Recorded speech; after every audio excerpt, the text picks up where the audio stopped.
أعوذ بالله من الشيطان الرجيم بسم الله الرحمن الرحيم الحمد لله رب العالمين الصلاة والسلام على رسول الله. Ce message de rappel de certaines prescriptions islamiques émane d'El Hadj Boubou Sangote, humble serviteur d'Allah, le redoutable. Mes chers frères, mes chères sœurs, Assalamu alaikum wa rahmatullahi ta'ala wa barakatuh. Il y a maintes choses qui se déroulent au pays et qui ne sont pas de nature à faire honneur aux musulmans sénégalais.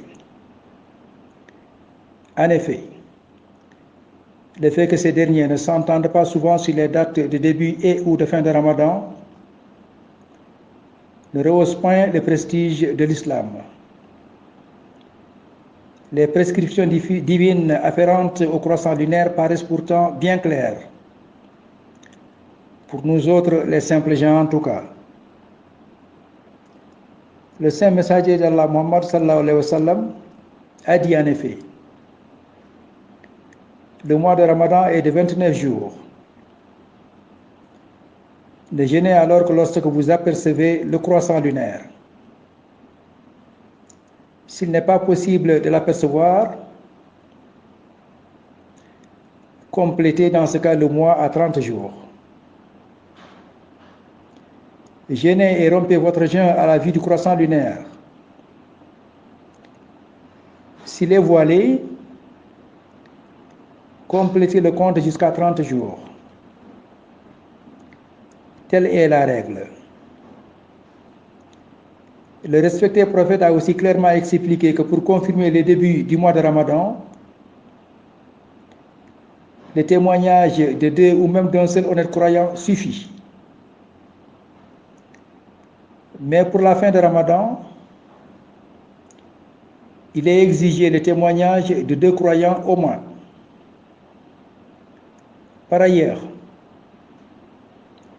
il est admis que quiconque voit le croissant de Ramadan doit jeûner, même si son témoignage est récusé. Mais s'il l'aperçoit la veille de la rupture du jeûne et que son témoignage a été refusé, il doit continuer de jeûner tout de même. Ainsi parlait le saint envoyé d'Allah à propos du croissant lunaire. Des compatriotes et des co-religionnaires d'autres pays se désolent aussi de l'attitude de ses frères et sœurs qui invoquent des créatures au lieu du Créateur, jurent et prêtent serment au nom des mortels à la place d'Allah le vivant, le premier sans début et dernier sans fin. N'ornent-ils pas d'ailleurs leur demeure, moyen de transport, lieu de culte et de travail, de photographie de serviteurs de Dieu? Ils semblent même encourager en cela par leur guide religieux qui, non seulement ne font rien ou presque pour mettre un terme à cette forme de shirk, mais parlent eux-mêmes plus de leur mam et autres bails que d'Allah et de son messager. En tout état de cause, aucun des écrits attribués à tel ou tel saint homme ne saurait égaler en sacralité un seul des 6236 versets du glorieux livre d'Allah, le savant. La suprématie du Coran sur les autres discours est comparable à la suprématie du miséricordieux sur toutes ses créatures, a déclaré le vénéré Muhammad sallallahu alayhi wa sallam selon Abi Huraira, qu'Allah soit satisfait de lui. Il n'est pas de gens qui se rassemblent dans une des maisons de Dieu pour réciter son livre et l'étudier ensemble sans que la sérénité ne descende sur eux, que la miséricorde ne les enveloppe, que les anges ne les entourent et que Dieu ne les mentionne parmi ceux qui se trouvent auprès de lui. Hadith rapporté par Abu Daoud. Lisez le Coran. Le jour de la résurrection, il viendra intercéder en faveur de celui qui le récite. Hadith rapporté par l'imam Muslim. Les adeptes du Coran sont les élus de Dieu et ses amis privilégiés. Hadith rapporté par Nisaï. Le meilleur homme parmi vous est bien celui qui a étudié le Coran et qui l'enseigne. Hadith rapporté par Muslim. On ne peut envier un homme que dans deux cas. Lorsqu'Allah lui a fait apprendre le Coran et qu'il le récite nuit et jour. Ou lorsqu'Allah lui a accordé une fortune qu'il dépense sans cesse dans des œuvres pies.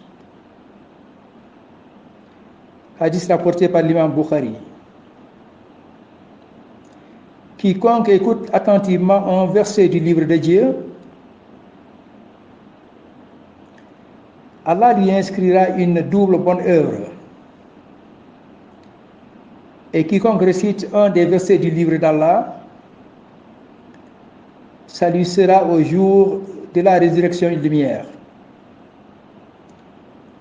Hadith rapporté par Abi Huraira. Que l'on ne s'y méprenne pas non plus.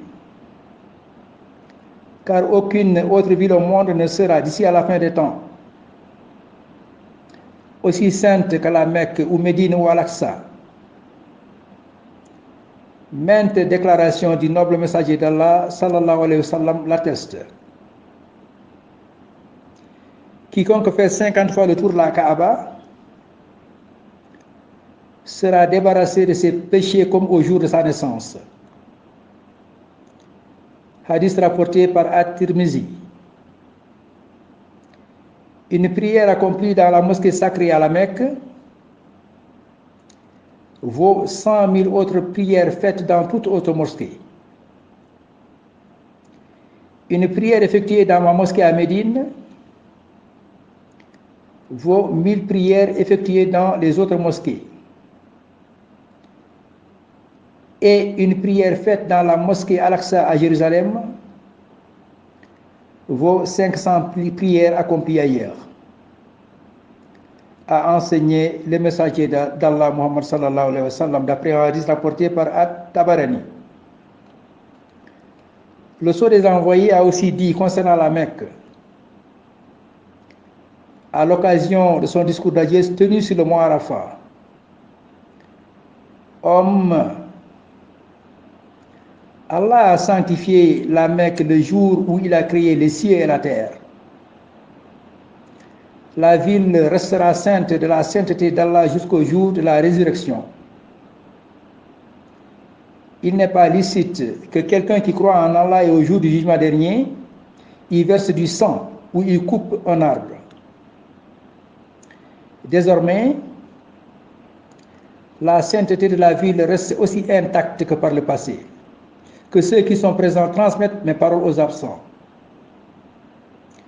Des témoins de notre temps sont également atterrés à cause de la prolifération des jeux de hasard, des dancings et des maisons de passe. L'impudeur chez les jeunes musulmanes avec tous ces vêtements transparents ou moulants, ces slips et maillots de bain sur les plages, ces check-down, taille basse, décolletés, mini-jupes, patchal, jumbaf et autres atours à haute. Ces chansons vulgaires et danses obscènes, ces revues, magazines et séries télévisées du genre telenovelas et consorts, films quasi-pornographiques qui ne disent pas leur nom.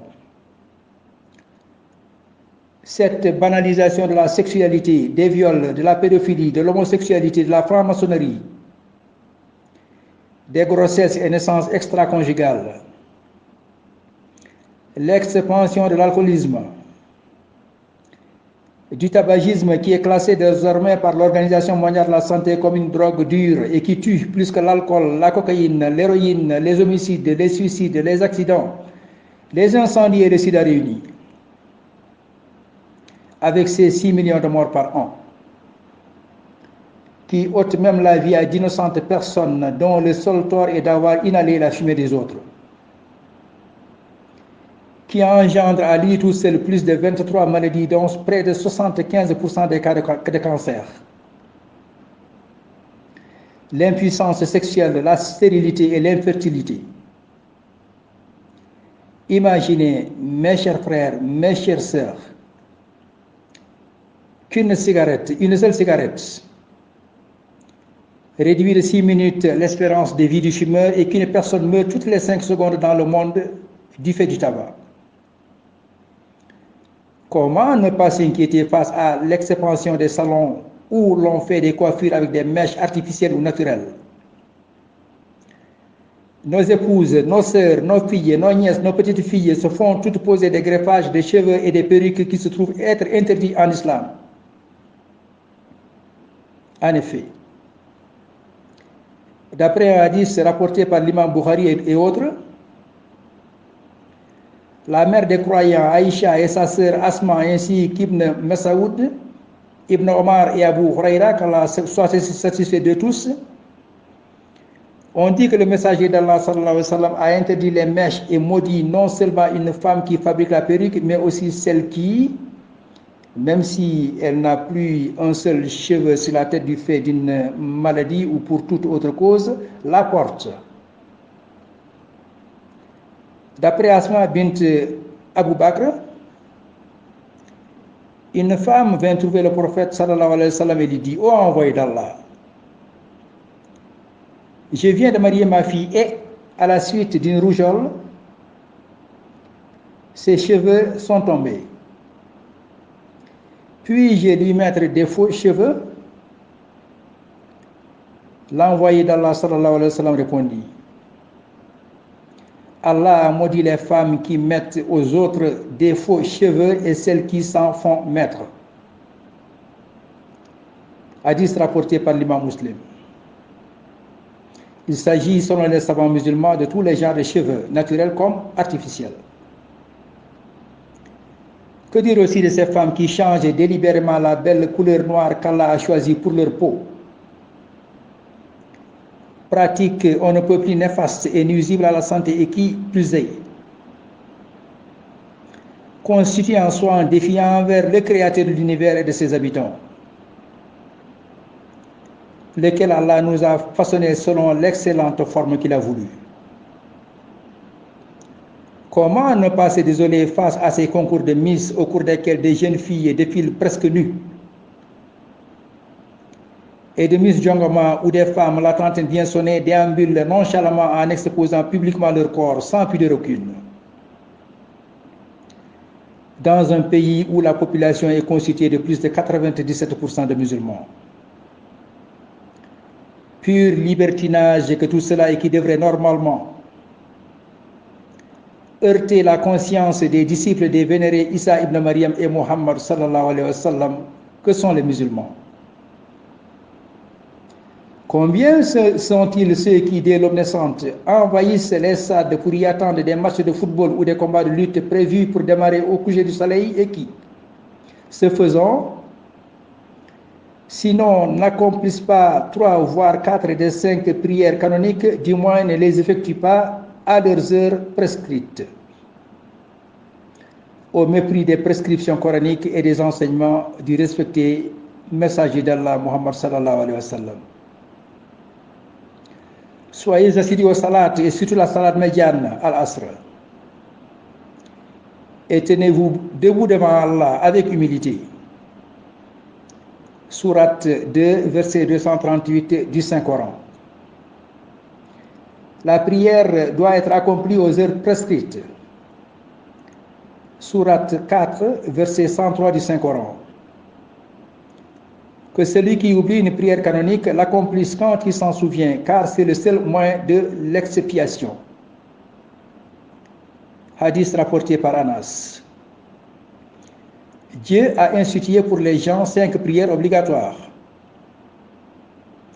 Quiconque les accomplit sans rien n'en négliger par indifférence, Dieu lui promet le paradis. Mais celui qui les néglige, Dieu ne lui promet rien. Il peut le punir ou lui pardonner selon sa volonté. Hadith rapporté par Ahmed. Celui qui manque la prière d'Al-Asr, c'est comme s'il avait perdu sa famille et ses biens. Hadith rapporté par les 2 cheikhs. Au terme du hadith numéro 553 rapporté par l'imam Bukhari, le noble envoyé d'Allah a encore dit: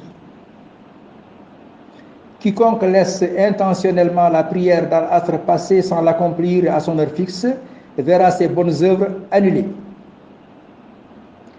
Si nous avons mis l'accent sur la salatul asr, la prière médiane,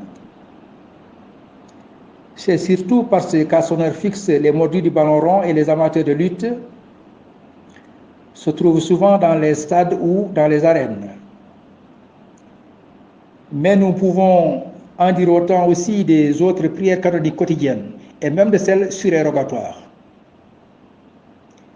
Ainsi, à propos des 2 rakats d'al-Fajr, c'est-à-dire celle précédant la prière obligatoire as-Subh, le prophète Mohammed sallallahu alayhi wa sallam a dit: les 2 rakats de l'aube valent mieux que toute la terre et ce qu'elle contient. Hadith rapporté par Muslim. Ne négligez jamais la prière de l'aube, même si les chevaux de l'ennemi vous pourchassent. Hadith rapporté par Ahmed et Abu Daoud. Retenons-le une bonne fois pour toutes. La prière est obligatoire et doit être effectuée à son heure fixe, qu'il pleuve, qu'il neige ou qu'il vente. Même en temps de guerre, le musulman est tenu d'accomplir la prière, suivant le verset 102 de la sourate 4 du Saint-Coran. C'est en application de cette directive du Seigneur que le prophète Mohammed sallallahu alayhi wa sallam pria avec ses valeureux compagnons seul, au beau milieu d'une guerre, ainsi que nous le lisons dans le hadith numéro 4129 de l'imam Bukhari. Un groupe de gens s'aligna derrière le prophète, tandis qu'un autre groupe affrontait l'ennemi. Le prophète pria avec eux une raka, puis resta debout dans la deuxième raka pendant qu'il complétait celle-ci. Puis ce groupe s'en alla pour affronter l'ennemi, permettant ainsi à l'autre groupe de s'aligner derrière le messager d'Allah.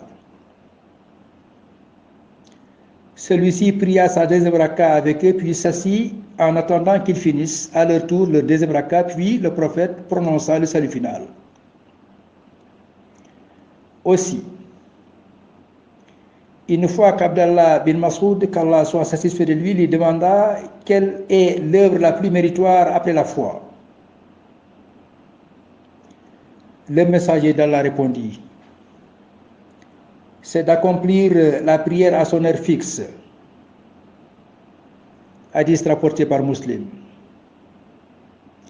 Quand l'on sait en outre, d'après un hadith rapporté par les imams Bukhari et Muslim, que le Saint envoyé d'Allah le Tout-Puissant a déclaré qu'il a failli un jour ordonner de chercher du bois, de faire l'appel pour la prière, de charger ensuite quelqu'un de la diriger et d'aller personnellement trouver ceux qui n'accomplissent pas la prière en commun pour les incendier, eux et leurs maisons. Assurément, le sceau des messagers ne visait par là que le bonheur de ses disciples dans la mesure où, suivant un hadith rapporté par les mêmes imams Bukhari et Muslim, une prière faite en commun est de 25 ou 27 degrés supérieure à celle effectuée individuellement. Gare donc à tous ceux-là qui prétendent qu'ils ont été exemptés de la prière. Gare à eux, puis gare encore à eux. Car seule la femme impure, jusqu'à ce qu'elle retrouve sa pureté rituelle, une personne endormie jusqu'à ce qu'elle se réveille, une personne qui ne jouit pas de ses facultés mentales sont dispensées momentanément de la prière. Les musulmans n'ont pas d'excuses. Leur Seigneur Allah subhanahu wa ta'ala, dans sa magnanimité, sa miséricorde et sa bonté infinie, ayant étendu pour eux la terre tout entière comme tapis de prière, ainsi que comme moyen de purification dans le cas où l'eau arriverait à manquer. Autrement dit, tant qu'il leur reste encore même un seul souffle de vie, le musulman et la musulmane doivent accomplir la prière debout, assis ou même couchés sur les côtés. En somme, même étant à l'article de la mort, le musulman majeur et ne se trouvant pas dans l'un au moins des cas d'empêchement précité doit, le cas échéant, être assisté pour effectuer sa prière, tant que son âme ne l'a pas définitivement quitté. Revenons à présent au sport pour relever que la lutte dite avec frappe, comme toute autre discipline violente, n'est pas normalement autorisée par l'islam pour lequel l'honneur, la dignité et le sang humain sont sacrés.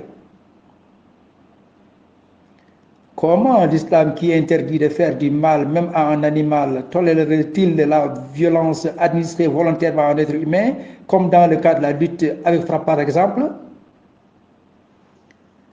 Le messager de la miséricorde a en effet maudit toute personne qui marque les animaux sur leur visage ou les y frappe.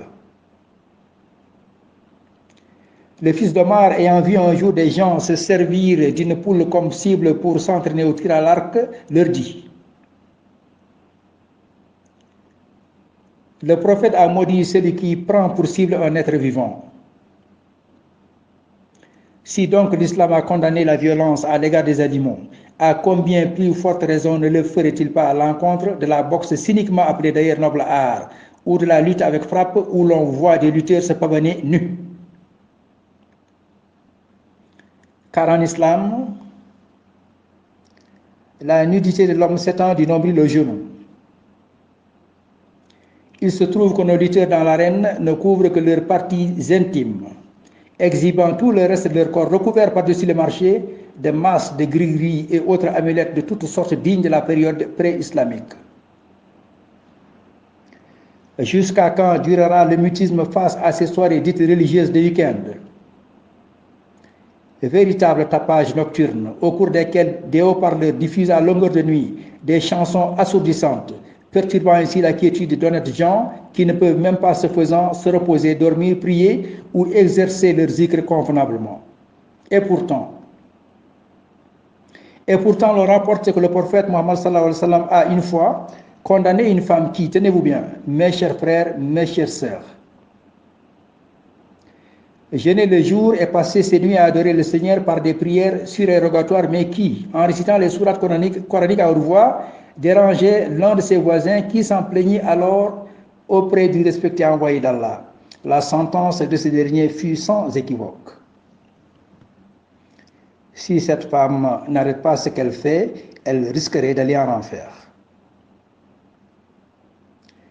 Les causeries religieuses que ces centaines, voire milliers d'associations et autres daïras organisent ne sont, le plus souvent, que des occasions rêvées par de nombreuses femmes pour pouvoir exhiber leurs bijoux de très grande valeur et d'abreuver aussi les narines des participants par les effluves de leurs parfums de grand prix. Pour sûr que ce n'est pas cette forme d'adoration qu'Allah subhanahu wa ta'ala attend de ses esclaves et de ses servantes. Il faut plutôt se parer de bonnes œuvres. Le Seigneur n'a-t-il pas en effet ordonné et dit aux croyants de baisser leur regard, de garder leur chasteté et de ne montrer de leurs atours que ce qui en paraît est qu'elles rabattent leur voile sur leur poitrine et qu'elles ne montrent leurs atours qu'à leur mari ou à leur père ou au père de leur mari ou à leur fils ou au fils de leur mari ou à leur mère ou à leur frère ou au fils de leur frère ou au fils de leur sœur ou aux femmes musulmanes ou aux esclaves qu'elles possèdent ou aux domestiques mâles impuissants ou aux garçons impubères qui ignorent tout des parties cachées des femmes, et qu'elles ne frappent pas avec leurs pieds de façon que l'on sache ce qu'elles cachent de leur parure. Et repentez-vous tous devant Allah, aux croyants, afin que vous récoltiez le succès. Sourate 24, verset 31 du Saint-Coran. Est-il encore besoin de rappeler à ce propos que le sceau des messagers a défendu aux femmes qui tiennent absolument à effectuer leur prière dans les mosquées de se parfumer en s'y rendant? L'imam Muslim a rapporté cette déclaration du respecté messager d'Allah, sallallahu alayhi wa sallam. Toute femme ayant une odeur d'encens ne participe pas à la prière d'Al-Isha avec nous. Et dire que l'encens est le compagnon inséparable, devenu même plus que naturel des Drianké sénégalaises, où qu'elles se rendent.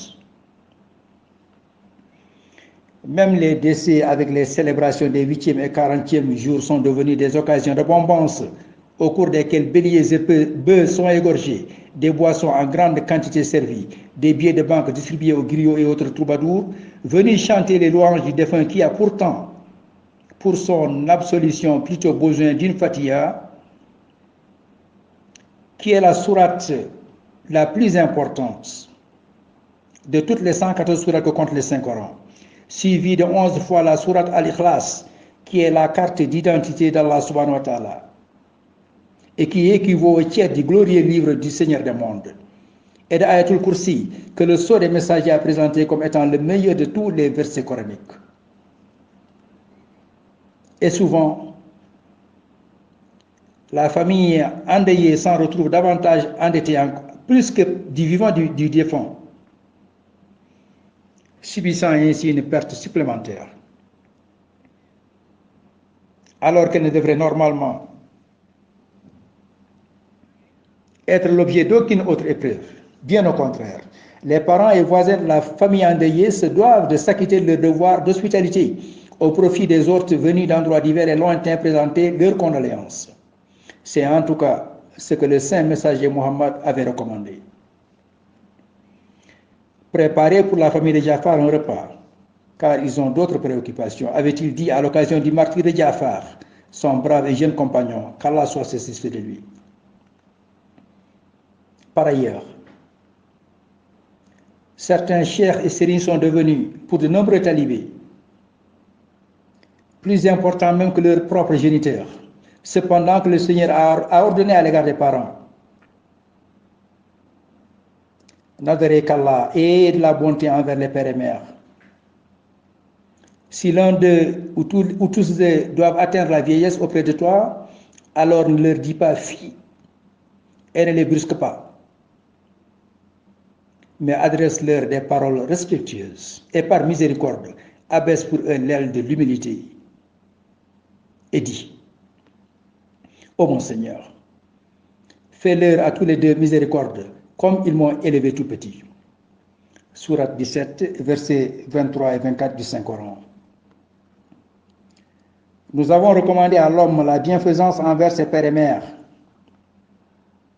Sa mère l'a porté subissant pour lui peine sur peine. Son sevrage a lieu à 2 ans. Sois reconnaissant envers moi, ainsi qu'envers tes parents. Vers moi est la destination. Sourate 31, verset 14 du Saint-Coran. Dans la même veine, l'imam Bukhari a rapporté ainsi qu'il suit. Une conversation entre Abdullah bin Mas'ud, qu'Allah soit satisfait de lui, et le prophète Muhammad sallallahu alayhi wa sallam. Ô messager d'Allah, quelle est la meilleure œuvre après la foi? La prière à son heure prescrite, répondit le prophète.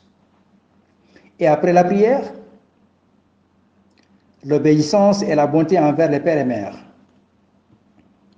Et après l'obéissance envers les parents, le djihad dans la voie d'Allah. Puis le messager de Dieu se tut. Et Abdullah bin Mas'ud de poursuivre. Si je l'avais interrogé sur autre chose, il m'aurait répondu. Hadith rapporté par l'imam Bukhari. Notre cher imam Bukhari a rapporté également de notre respecté prophète Muhammad sallallahu alayhi wa sallam: ne préférez personne à vos pères, car quiconque le fait sera du nombre des incrédules.